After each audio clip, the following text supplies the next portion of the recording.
আপনাকে কেউ গালি দিচ্ছে বা আপনাকে কেউ কষ্ট দিচ্ছে বা আপনাকে লাঞ্ছনা করছে, আপনি কিন্তু সেই গালির প্রতিশোধ নিতে পারবেন।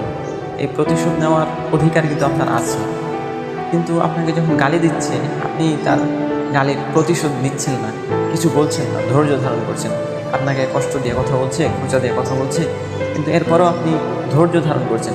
আপনি সেই কষ্টগুলোকে নিজের মধ্যে লুকায় রাখছেন, সেই রাগগুলোকে নিজের মধ্যে লুকায় রাখছেন, প্রতিশোধ নিচ্ছেন না।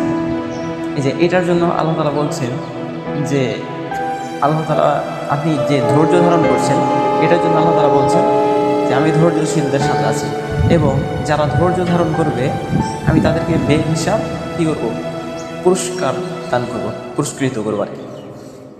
তো এই সমস্যাটা আমার মধ্যেও আছে। কেউ আমাকে যদি একটা কথা বলে তো আমি 10টা কথা শোনাই দেয়।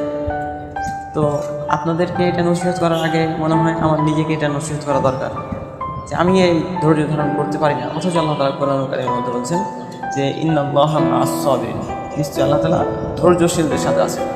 তো কেউ যদি আপনাকে গালি দেয় বা আপনাকে কষ্ট দিয়ে কথা বলে, খোঁচা মারে, তো যথাসম্ভব চেষ্টা করবে যে তাকে মাফ করে দেওয়ার, ক্ষমা করে দেওয়ার, ধৈর্য ধারণ করার। আর আপনার অধিকার আছে তাকে কথা শোনার, কিন্তু আপনি যদি মাফ করতে পারেন, মাফ করাই উত্তম। এক্ষেত্রে আল্লাহ তাআলা বলছেন যে আমি ধৈর্যশীলদের সাথে আছি, আর আপনার জন্য একটা বেহিসাব পুরস্কার আছে আল্লাহ তাআলার পক্ষ থেকে।